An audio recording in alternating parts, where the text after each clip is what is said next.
آج حویلی میں معمول سے زیادہ ہلچل تھی۔ کئی سالوں کے بعد سریا بیگم کا پوتا تیمور پردیس سے واپس آ رہا تھا۔ حویلی کی مالکن نفیسہ بیگم کے تو پاؤں ہی زمین پر نہ پڑ رہے تھے۔ وہ خوشی سے بے حال ہوئے جا رہی تھی۔ وہ کئی دنوں سے تیاری میں مشغول تھی۔ انہوں نے حویلی کا کونا کونا چمکار کر رکھ دیا تھا۔ نئے طرز کے رنگ و روغن سے حویلی کی حالت ہی بدل گئی تھی۔ ایسا لگ رہا تھا جیسے حویلی میں کسی کی شادی کی تقریب ہو۔ مالکن نفیسہ بیگم کا بس چلتا تو وہ آسمان سے ستارے توڑ کر حویلی میں سجا دیتی۔ کچن میں ملازم کئی طرح کے کھانے بنانے میں مصروف تھے۔ میں بھی بے دلی سے کاموں میں جٹی ہوئی تھی۔ پچھلے کئی دنوں کی تھکن میرے چہرے پر عیاں تھی۔ میں جتنا ان کاموں سے دل چھڑاتی، اماں اتنا ہی کام مجھ پر ڈال دیا کرتی۔ سریا بیگم کے دونوں بیٹے سلطان اور سکندر شاہ تیمور شاہ کو لینے ایئرپورٹ گئے تھے۔ تھوڑی دیر بعد گاڑی حویلی کے گیٹ پر رکی۔ سلطان اور سکندر تیمور کو لے کر گھر پہنچ گئے تھے۔ میں نے بے دلی سے کچن کی کھڑکی سے باہر جھانک کر دیکھا۔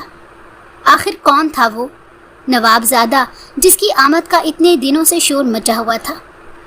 جب تیمور شاہ گاڑی سے اترا میں اسے دیکھتی ہی رہ گئی۔ میرے دل کی دھڑکن یکدم جیسے رک سی گئی تھی۔ تیمور واقعی بہت خوبصورت تھا، یا شاید میری آنکھوں کو وہ بے حد خوبصورت لگ رہا تھا۔ میں بنا پلکیں جھپکائے اسے دیکھے جا رہی تھی۔ وہ مسکرا کر سب سے مل رہا تھا، مگر اس کی آنکھیں اداس تھیں۔ شاید اسے اپنے مرحوم ماں باپ کی یاد آ رہی ہے۔ میں نے دل میں سوچا، وہاں گمسم کھڑی کیا کر رہی ہے نور؟ جلدی سے کھانے کی برتن میز پر لگا۔ اماں کی آواز مجھے ہوش کی دنیا میں واپس لے آئی تھی۔ میں جلدی سے مڑی اور اماں کے ہاتھ سے برتن لے کر کھانے کی میز پر لگانے کے لیے بھاگی۔ میرا نام ماہنور ہے۔ میں اپنی ماں کی ایک ہی بیٹی تھی۔ میں اماں کی شادی کے کافی عرصے بعد پیدا ہوئی تھی۔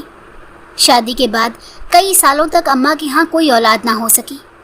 اماں نے کافی علاج کروایا، دم درود بھی کیا، لیکن کوئی امید بر نہیں آئی۔ آخر اماں مایوس ہو گئی۔ اس نے اولاد کی امید ہی چھوڑ دی تھی۔ تب ایک دن اللہ نے اماں کی خالی جھولی بھر دی۔ اماں کو تو یقین ہی نہیں ہوتا تھا۔ اماں ابا دونوں بہت خوش تھے۔ اماں نے میرا نام ماہنور رکھا تھا۔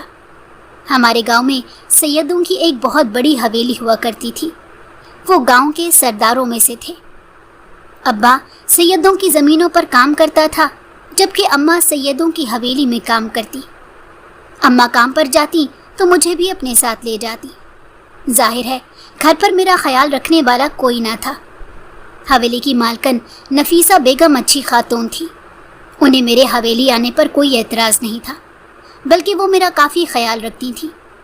میں سارا دن حویلی میں ملازموں کے بچوں کے ساتھ کھیلتی رہتی اور شام کو اماں کے ساتھ گھر واپس آ جاتی۔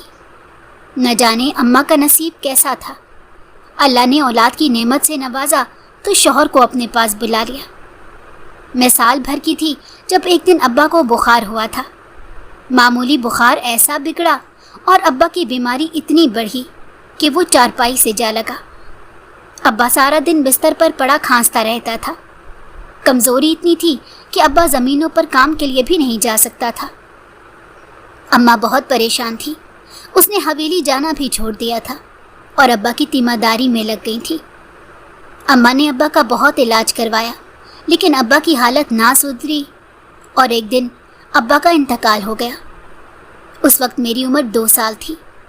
اماں پر تو غم کا پہاڑ ٹوٹ پڑا تھا۔ وہ اس بھری دنیا میں اکیلی رہ گئی تھی۔ اماں کا آگے پیچھے بھی کوئی نہیں تھا۔ رفتہ رفتہ اماں کو صبر آ گیا اور اماں نے کام کے لیے پھر سے حویلی جانا شروع کر دیا۔ ابا کے انتقال کے بعد نفیسہ بیگم نے اماں کو حویلی میں ہی رہنے کے لیے جگہ دی تھی۔ حویلی میں ملازموں کے لیے بہت سے سرونٹ کوارٹر بنے ہوئے تھے۔ ان میں سے ایک کوارٹر مالکن نے اماں کو رہنے کے لیے دے دیا تھا۔ میرا سارا بچپن حویلی میں گزرا تھا۔ میں نے حویلی میں ہی قرآن پاک پڑھا تھا اور بنیادی تعلیم بھی حویلی میں ہی حاصل کی تھی۔ مجھے پڑھنے کا بہت شوق تھا۔ نفیسہ بیگم نے میرا داخلہ گاؤں کے اسکول میں کروا دیا تھا۔ نفیسہ بیگم کی بڑی بہو حلیمہ کی بیٹی پڑھائی میں میری کافی مدد کر دیتی تھی۔